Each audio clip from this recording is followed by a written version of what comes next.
د کابل ښاروالۍ له لوري د ښار شاوخوا د غرو په لمنو کې د ارغوان ګلانو د ېښودلو او وېشلو کمپاین پیل شو.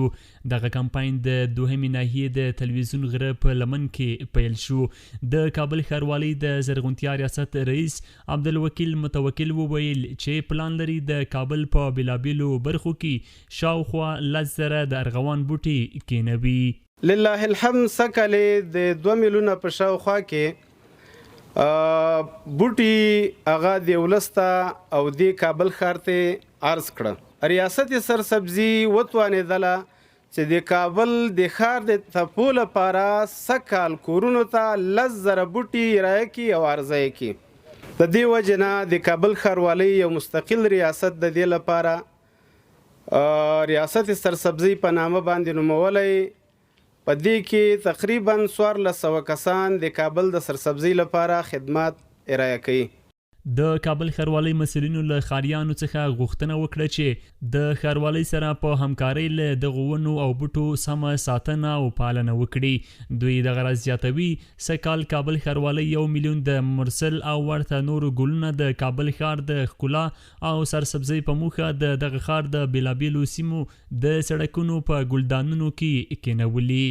د ګذر وکیلانو او ټولو د سیمې مخورو ملګرو نه خواهش داره چې په دغه کې همکار اوسیږي او دغه ونې او بوټي چې ښاروالۍ په وړیا توګه غواړي چې د زموږ ستاسو د کابل غونډۍ سمسورې او ښکلا ته زینت وروبخي، باید د دې سره پوره همکار د دې په حفظ و مراقبت، د دې په ساتلو، د دې په اوبه کولو ټولو کې فعال او رغنده رول ولري. ریاست سرسبزی ښاروالۍ کابل بیش از 1 میلیون گل مرسل سږ کال کابل ښاروالۍ شاوخوا 1 میلیون د مرسل او ورته نور زینتي ګلان د کابل ښار په بېلابېلو سیمو کې د سړکونو په منځ او ګلدانونو کې ږدي. که چیرې دغه پلان کامیابه شو او کومه ستونزه رامنځته نه شوه، نو انشاءالله نو دغه ښار به ټول او همداسې طبیعي به یې ارغواني شي. په ورته مهال کابل ښاریان د ښار د زرغونتیا او ښکلا لپاره د ارغوان ونو ایښودل مهم بولي او زیاتوي چې د ښار په ټولو سیمو کې باید خلک او ښاروالۍ په ګډه د ښکلا په پار ونې او زینتي بوټي کېنوي. نایز وکیل همین گذر شهر و به نمایندگی از جمع وکلایی که له دې کمپاین ډیر خوښ یو. د ښاروالۍ له مسؤلینو هم منندوی یم چې زموږ سیمې ته راغلل او موږ ته یې دا بوټي د ډالۍ په شکل راکړل. موږ به په پوره ژمنتیا سره له دې ونو او بوټو ساتنه او پالنه وکړو ترڅو زموږ سیمه او دغه ښار ښکلی او سمسور شي.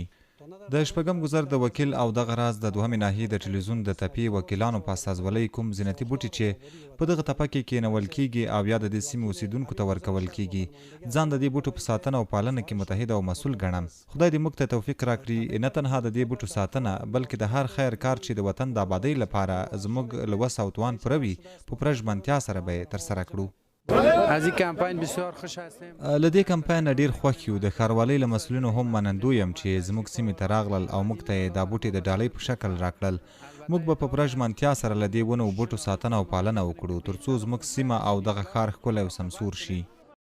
د کابل ښاروالۍ د مسؤلینو په خبره دوی د کابل ښار د بېلابېلو برخو په تپو کې د ارغوان بوټي ځکه انتخاب کړل چې د ښار په ښکلا کې ډېر رول لوبوي او ترڅنګ یې ډېرې کمو اوبو ته اړتیا لري. عبیدالله حیدرزی، CGTN پښتو، کابل.